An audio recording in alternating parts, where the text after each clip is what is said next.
우리가 계속해서 성품에 대한 주제를 가지고 다윗의 삶을 살펴보고 있습니다.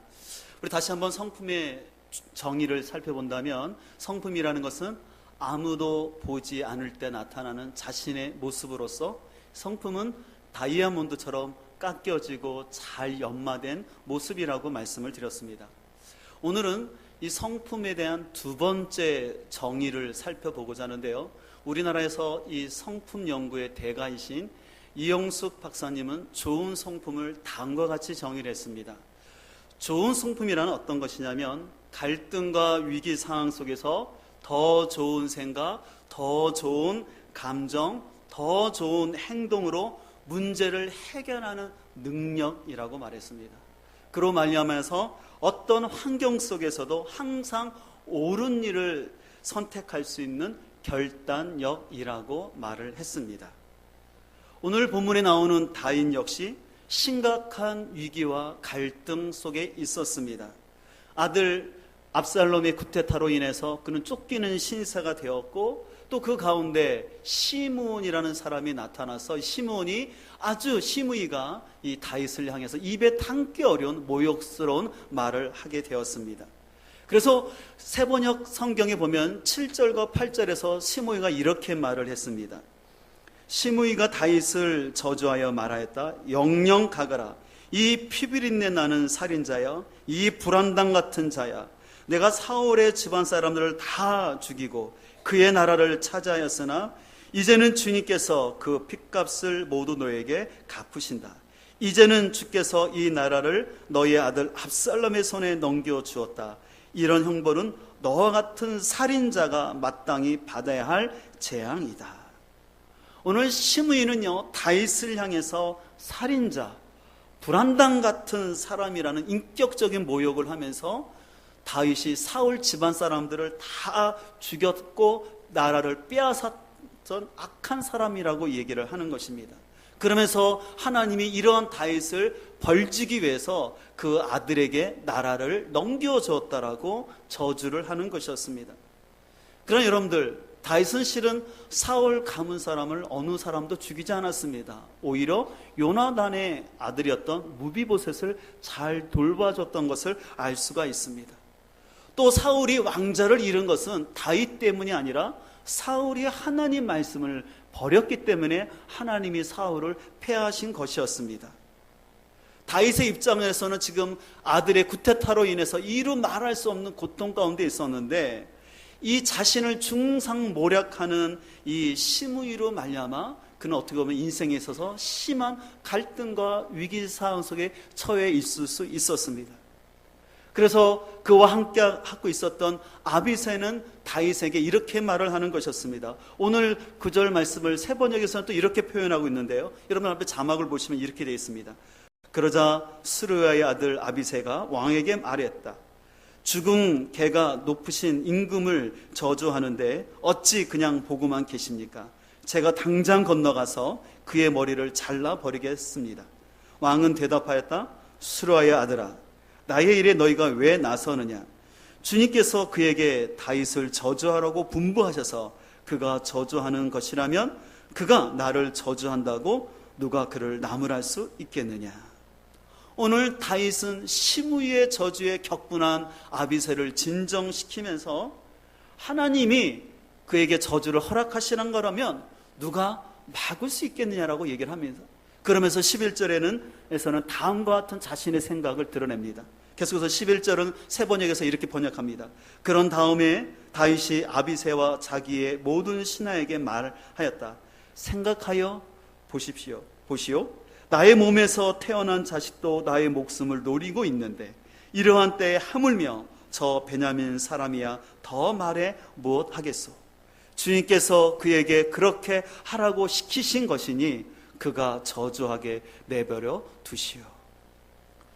오늘 이 다윗의 말을 보게 되면 다윗은 아주 심각한 갈등과 위기 상황 속에서도 자기 중심적인 사고에서 벗어나서 겸손하게 자신을 성찰하는 것을 볼 수가 있습니다. 그리고 이 상황들을 자기의 관점에서만 해석하는 것이 아니라 하나님의 관점에서 생각하고 있는 것을 볼 수가 있습니다. 그리고 다윗은 덧붙입니다. 심지어 내 몸에서 태어난 아들조차도 나를에게 죽이려고 쿠데타를 일으켰는데 저 베냐민 지파 사람인 이 시므이가 그렇게 하는 것, 그렇게 할 수 있다라고 하면서 저주하게 내버려 두라고 말합니다. 더 나아가서 이 시므이의 모함과 저주가 자신을 향한 하나님의 징계요 심판일 수도 있기 때문에 그것은 받아들일 수 있다고 말합니다. 그러면서 그 다윗은 역지사지하면서 이 시므이는 당연히 사울과 같은 지파 사람이기 때문에 충분히 그런 말을 할 수 있다라고 다윗은 얘기하는 것을 볼 수가 있습니다. 그렇기 때문에 다윗은 오늘 본문을 보게 되면 이 시므이의 말에 결코 서운하거나 분노의 감정이 아닌 그 현실을 그대로 받아들이면서 자신의 원통함을 기도로 하나님께 승화시키는 것을 볼 수가 있습니다. 그래서 12절은 이렇게 말하고 있습니다. 혹시 여호와께서 나의 원통함을 감찰하시리니 오늘 그 저주 때문에 여호와께서 선으로 내게 갚아주시리라 하고, 이 원통함이라는 것은 비참한 꼴이라는 것입니다. 오늘 다윗은 인정합니다. 지금 내가 아들에게 쫓기고 있고 시므이에게 이런 말을 듣고 있는 거 참 비참한 꼴이지만 그럼에도 불구하고 하나님이 나를 긍휼히 여겨주셔서 나를 다시 회복할 수 있는 은혜를 주시다라고 오늘 하나님께 기도하고 있는, 하나님께 의탁하고 있는 다윗의 모습을 볼 수가 있습니다. 그리고 다윗은 그러면서 자신이 가야 할 길을 묵묵히 가는 것을 볼 수가 있습니다. 그래서 13절 이하에는 이렇게 번역되어 있습니다. 다윗과 그 부하들은 계속하여 길을 갔다. 그래도 시므이는 여전히 산 비탈을 타고 다윗을 따라오면서 저주하며 그 곁에서 돌을 던지고 흙먼지를 뿌렸다. 왕과 그를 따르는 온 백성이 요단강에 이르렀을 때 그들은 매우 지쳤으므로 거기에서 쉬면서 기운을 되찾았다. 여기 보니까 이 시므이의 행동이 나오는데, 이 시므이는 굉장히 자신의 행동이 정의롭고 공의를 세우는 것이라고 생각했는지 계속해서 다윗을 쫓아오면서 입에 담지 못할 욕을 하면서 욕만 할 건이 아니라 심지어 돌을 던지고 흙먼지를 날리고 있는 아주 미성숙한 성품을 보이고 있습니다. 이에 반해서 오늘 다윗은 이 시므이의 계속된 비인격적인 언행에도 불구하고 자신의 가야 할 길을 중단하지 아니하고 자신이 가야 할 길을 쭉 가서 결국은 요단강에 이르러서 거기서 쉼을 가지면서 다음을 기약하는 다윗의 모습을 보게 됩니다. 제가 설교를 시작하면서 좋은 성품의 정의를 말씀드렸죠. 좋은 성품이란 갈등과 위기 상황 속에서 더 좋은 생각, 더 좋은 감정, 더 좋은 행동으로 문제를 해결할 수 있는 능력이라고 말씀드렸습니다. 그래서 어떤 환경 속에서도 항상 옳은 일을 선택할 수 있는 결단력이라고 말씀을 드렸는데, 오늘 다윗은 비록 그가 밧세바의 간 때문에 하나님께 징벌을 받고 있지만, 그래서 그 아들에게 쿠데타를 당하였고 오늘 시므이부터 입에 담을 수 없는 말을 들었지만 그가 참으로 좋은 성품으로 반응하고 있는 것을 볼 수가 있습니다. 오늘 본문에 나타나는 다윗의 좋은 생각은 뭐였습니까? 결코 그는 피해의식이나 왜곡된 생각을 갖지 않았습니다.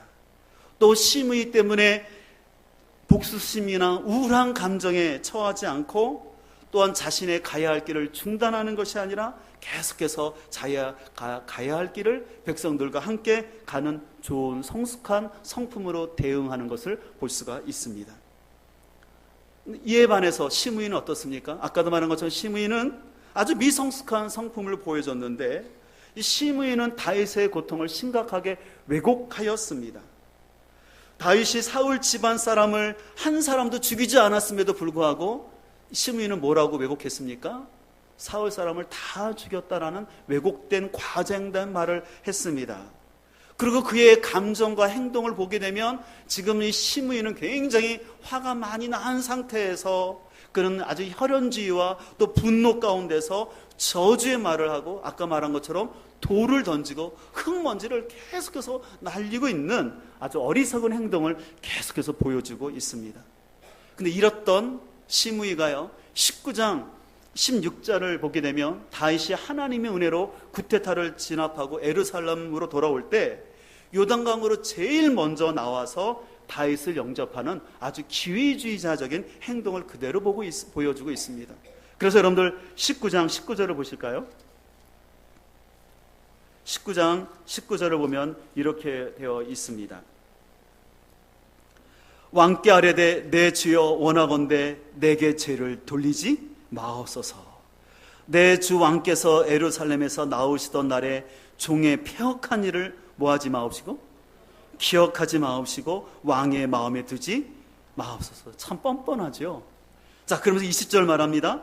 왕의 종 내가 범죄한 줄 아옵기에 오늘 요셉의 온 족속 중에 내가 먼저 내려와서 주 왕을 영접하나이다 하니, 그러니까 이스라엘 12지파 중에 자기가 제일 먼저 왕을 그래서 이렇게 영접한다고 얘기를 하는 것입니다.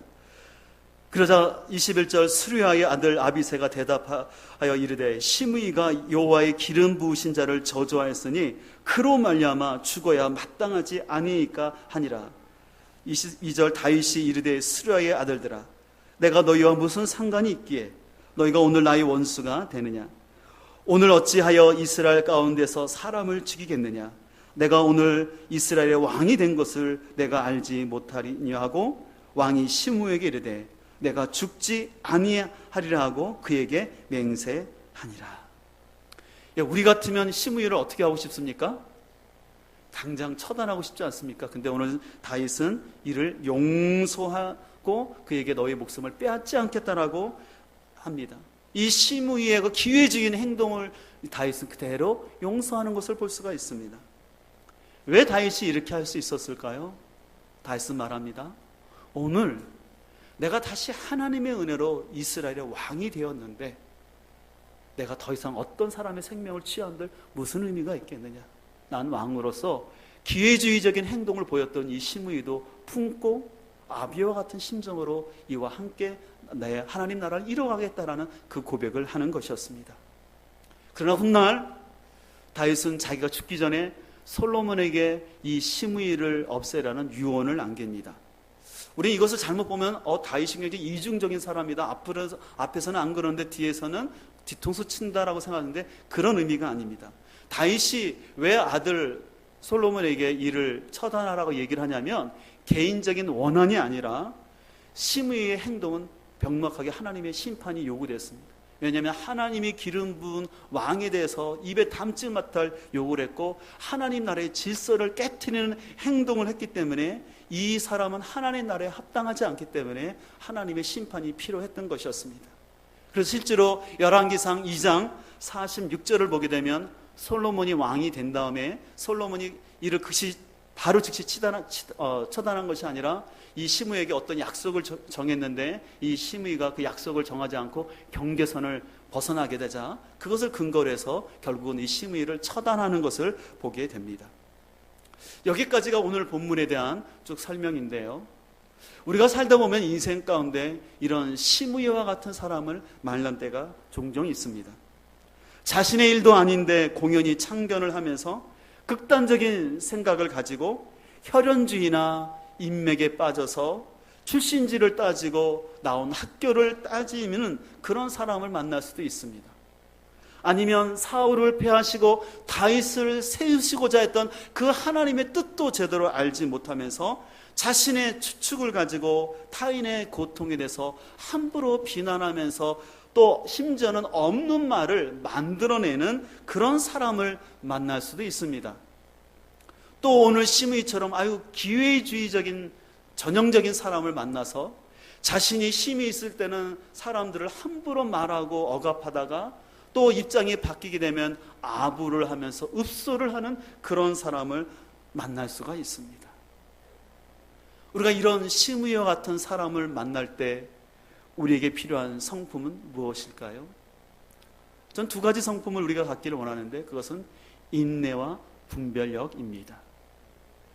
인내라는 것은 기한을 정하지 않고 어려운 상황을 받아들이는 것입니다. 다시 한번 기억하십시오. 인내라는 것은 기한을 정하지 않고 어려운 상황을 받아들이는 것입니다. 오늘 다윗은 시므의 회방과 조롱을 인내하면서 자신에게 닥친 어려움을 그대로 인내하고 자신의 비참한 꼴을 하나님께 그대로 고백을 하면서 자신이 가야 할 길을 쭉 갔던 것을 보았습니다. 그는 시므를 향해서 분내고 화내는 것이 아니라 하나님이 오히려 이것을 통해서 자신을 치시는 것인 것을 바라보면서 오히려 자신을 뒤돌아보면서 성찰하는 시간을 가졌습니다. 그렇기 때문에 때때로 우리의 삶 속에서도요, 내가 원치 않게 타인으로부터 듣는 비난과 어떤 안 좋은 소리를 들을 수가 있습니다. 그럴 때 우리는 그 소리를 단순히 나를 향한 비난만으로만 생각할 것이 아니라 자신을 성찰하는 시간으로 갖는 것이 필요합니다. 저도 목회를 하다 보면 여러 어려움이 있지만 특별히 힘든 어려움 중에 뭐냐면 저의 목회 철학을 잘 이해하지 못하고 또 잘 알지 못하고 어떤 일에 대해서 저를 이렇게 함부로 말하는 그런 얘기를 들을 때 실은 저도 목회자이지만 힘들 경우가 있습니다. 근데 이것은 저뿐만 아니라 모든 사람들이 다 겪는 어려움 중에 하나라고 생각합니다. 근데 이럴 때 우리에게 필요한 것은 뭐냐면 그 말에 즉각적으로 변명하거나 대응하는 것이 아니라 오히려 하나님 앞에 엎드리고 하나님 앞에 기다리는 것이 우리에게 필요하지 않을까 생각을 하게 됩니다. 그러면서 마귀가 그 어떤 특정한 사람을 통해서 우리를 향해 쏟아내고 있는 그 불화살 같은 비난의 말을 묵상하는 것이 아니라 또 그 사람들의 말들 때문에 우리 인생의 발목을 붙잡히는 것이 아니라 묵묵히 자신을 돌아보면서 내가 가야 할 길을 가는 것, 그것이 우리에게 필요한 일이 아닐까 생각해 봅니다. 무엇보다 우리의 삶 가운데 선과 악을 판단하신 분은 오직 하나님뿐임을 우리는 기억하면서 하나님께 맡기고 우리는 잠잠히 기다리며 우리의 길을 가야 할 줄 믿습니다. 그렇기 때문에 예수님께서도 마태복음 5장 44절에서 원수 갚는 것을 누구에게 맡기라? 하나님께 맡기라. 그것은 우리에게 속한 것이 아니라고 말씀하고 있습니다. 혹시 여러분 가운데 이 시므이 같은 사람으로 인해서 마음이 힘들고 상처받고 어려운 분들이 있습니까? 그렇다면 그 원수를 여러분이 갚으려 하지 마시고 하나님께 맡기고 여러분이 가야 할 길을 묵묵히 갈 수 있기를 소망합니다. 때가 되면 하나님이 분명히 선과 악을 구분해 주시고 하나님의 공의하심을 나타나게 될 줄 믿습니다. 우리가 이번 주 후반부에 묵상을 하면서 특별히 여러분들 묵상 인물 가운데 아히도벨을 우리가 보게 되었습니다. 이 원래 아히도벨은 다윗의 참모였습니다.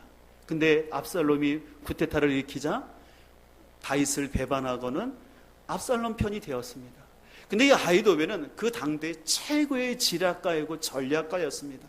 얼마나 뛰어난 사람이었던지 다윗은 이 아히도벨이 압살롬 편으로 도망갔다는 그 말을 듣자마자 15장 31절에 어떤 기도를 드렸냐면, 하나님 제발 이 아히도벨이 피는 모든 전략과 지략이 숲으로 돌아갈 수 있도록 해달라고 하나님께 기도를 했습니다. 실제로 하나님이 이 다윗의 기도를 드려주셔서 이 아히도벨이 아주 기가 막힌 전략과 그런 방법을 가지고 다윗의 생명을 여러 번 위협할 때마다 하나님이 그 아히도벨의 전략을 숲으로 돌아가게 함으로 인해서 오히려 다윗의 생명을 살려주셨습니다. 그리고 오히려 아히도벨은 자신의 전략이 통하지 않게 되자 자신의 집으로 돌아가서 스스로 자살을 하게 되는 아주 어리석은 행동을 하게 되는 것을 보게 됩니다. 여러분, 우리가 이 세상을 살다 보면요, 이 시므이뿐만 아니라 아히도벨 같은 사람을 만날 수가 있어요. 굉장히 머리 회전이 빠르고요, 그리고 똑똑하고 말도 참 잘해서 사람들을 아주 감화시킬 수 있는 아주 응변력을 가지고 사람들을 설득시키면서 마음을 휘어잡는 사람들이 있어요. 그래서 그런 사람들이 우리를 대적하면서 우리를 해서 헌담을 하게 되면요, 참 그럴 때처럼 우리가 난처하고 억울해질 때가 없습니다. 그러나 여러분들, 아무리 똑똑하고 힘이 있다 할지라도 그 위에 계신 하나님의 지혜는 더 뛰어남을 믿어야 할 줄 믿습니다. 그렇기 때문에 우리가 아히도벨 같은 사람, 똑똑한 사람 만났다고 우리가 무서워하거나 두려워하지 마시고, 그때 오늘 다윗이 했던 것처럼 하나님, 저들이 꾸미는 계획과 생각이 숲으로 돌아가게 해주시고 오직 하나님의 뜻이 내 삶 가운데 이루어 주십시오. 우리는 기도하고 나가야 할 줄 믿습니다. 그러면서 우리에게 필요한 것은 분별력입니다. 하나님, 내 삶에 시므이와 같은 사람, 아히도벨과 같은 사람이 누군지를 잘 알고 분별케 하는 분별력이 필요합니다. 이 아히도벨은 주인을 쉽게 배신한 사람이었습니다. 근데 여러분 그거 아시죠? 한 사람이 한 번 배신을 하게 되면 또 사람들을 쉽게 배신할 수 있다는 것입니다. 그래서 옛날 장수들은 찬문을 사용할 때 똑똑한 사람보다는 충성된 사람을 썼다고 얘기합니다. 여러분들은 어떻습니까? 하나님 나라에 똑똑한 사람 되기를 원하십니까? 아니면 충성된 사람 되기를 원하십니까? 예, 대부분 아마 후자를 얘기했을 텐데 저는 바라기는 여러분들이 똑똑하시면서도 충성된 사람 될 수 있기를 소망합니다. 우리가 하나님 섬기려면 충성스러움도 있지만 또 지혜로움도 필요하기 때문에 이 두 가지를 겸비하여서 그것이 하나님 나라를 위해서 쓰여질 수 있기를 간절히 소망합니다. 하나님이 주신 지혜와 그 충성스러움이 자신을 위한 것, 내 이기적인 욕망을 위해서 쓰여지면 하나님의 영광을 가리우게 되기 때문에 그렇습니다. 또 아까도 말한 것처럼 이 시므이처럼 아주 기회주의적인 태도를 보이거나 남을 함부로 평가하고 말하는 사람들이 있는데 우리는 그런 사람 때문에 낙심하지 말고 이 시므이 같은 사람도 결국은 하나님이 분명히 심판하실 것을 믿고 우리는 그 사람들의 말에 절대 마음 쓰지 말고 우리가 해야 할 일, 내가 가야 할 일을 우리가 잘 걸어가면서 여러분들의 마음이 속상할 때 내 마음을 하나님께 토로하시고 그래서 여러분들 감정이 절대 어떤 사람들의 상처되는 마음으로 머물러 있지 않고 나쁜 감정들을 지혜롭게 배설할 수 있기를 간절히 소망합니다. 그러면서 또 한 가지는 혹시 어떤 사람들이 나를 향한 비난과 안 좋은 소리를 했을 때 때로는 그 말이 좀 내 마음에는 아프고 힘들지만 혹시 그 사람들의 비난이 내가 보지 못하고 있는 내 안에 있는 그림자를 비춰주는 건 아닌지를 생각하고 보면서 좀 가슴 아프지만 그 말을 잘 우리가 되새겨 볼 필요는 있는 것입니다. 이런 차원에서 여러분들이 주일날 하나님의 말씀을 듣거나 또 설교 말씀을 들을 때 여러분들 설교 말씀이 항상 여러분들에게 위로와 평화만을 줄 수는 없습니다. 때때로 하나님의 말씀은 나의 숨겨진 마음을 들키게 하고 나단 선지자가 다윗에게 했던 것처럼 그 사람이 바로 당신입니다라는 직설적으로 하나님이 나의 허물과 나의 연약함을 드러나게 할 때가 있습니다. 때때로 그럴 때 우리는 마음이 불편해지고 또 하나님 앞에서 우리가 좀 얼굴이 낯뜨거지는 그런 것을 경험할 수도 있습니다. 그러나 그때 성숙한 사람은 그 말씀을 하나님이 나를 향해 주시는 메시지로 잘 받아들이고 겸손하게 그 말씀을 내가 소화시킬 때 그 사람은 진정으로 성숙하게 되고 하나님 나라의 귀한 일꾼이 될 줄 믿습니다.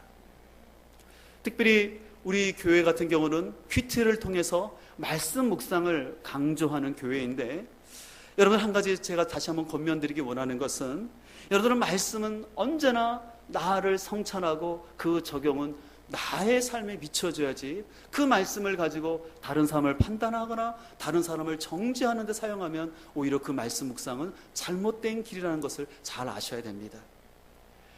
지난 2주 전에도 실은 제가 몽골 단기 서역에 앞서서 굉장히 바쁜 일정이었지만 제가 우리 최종철 지사님 부부와 함께 성서 유니온에서 주최하는 LTC 수련회에 다녀왔습니다. 우리 지난주 최종철 우리 백수진 지사님의 그 간증을 보신 분들도 아시겠지만 실은 거기 가서 참 많은 은혜를 받고 어떻게 말씀 묵상하고 또 성경을 바라볼 때에 대한 귀한 도움을 받았습니다. 근데 일부 목회자들 가운데는요 성도들이 그런 모임에 가는 걸 기뻐하지 않는 분들이 있어요. 말씀 묵상이 나빠서가 아니라 성도들이 혹시 미성숙한 성도들이 제대로 또 성품이 제대로 성숙하지 않은 성도들이 하나님의 말씀을 단순히 지식적으로만 자꾸 배우면 그 말씀을 가지고 지식만 커지고는 그 말씀에 잣대가 자꾸 생겨서 남을 정죄하고 판단하는 데 자꾸 그렇게 사용하면서 교회 안에서 성숙한 모습이 아니라 자꾸 교회 안에서 어려움을 나타나다 보니까 실은 일부 목사님들은 그런 거 성도들이 보내는 거를 좀 꺼려합니다. 그러나 저는 개의치 않습니다. 그렇기 때문에 저는 여러분들이 그런 훈련들을 많이 받기를 원하는데 그러나 다시 한번 기억하실 것은 여러분들이 말씀 묵상의 끝을 다른 사람이 아니라 나를 향해서 포커스를 맞추고 말씀을 통해서 단순히 지식을 높이는 데만 여러분들 우리가 관점이 드는 것이 아니라 우리의 삶을 변화시킬 수 있기를 간절히 소망합니다. 말씀 묵상은 결코 우리의 지적인 욕구를 충족시키는 시간이 아닙니다. 나를 성취하고 나를 성찰하면서 그것을 통해서 공동체의 덕을 세우는 것, 이것이 바로 성숙한 말씀 묵상의 기름을 기억할 수 있기를 소망합니다. 이제 말씀을 마치면서 다시 한번 좋은 성품의 정의를 함께 복습하기를 원합니다. 이 정의를 참 굉장히 좋은 의미이기 때문에 여러분들 애올려 하지 마시고 잘 이해했으면 좋겠어요. 오늘 여러분과 함께 나왔던 좋은 성품의 정의는 무엇입니까? 갈등과 위기 상황 속에서 더 좋은 생각, 더 좋은 감정, 더 좋은 행동으로 문제를 해결하는 능력이라고 말했습니다. 그래서 어떤 상황 속에서도 항상 옳은 것을 선택할 수 있는 결단력이라는 것을 기억하시고, 여러분들 한 주간 여러분 생활하면서 여러분 삶 속에 다가오는 여러 가지 이 도전들을 좋은 성품으로 잘 극복할 수 있는 우리 모두가 될 수 있기를 간절히 소망합니다.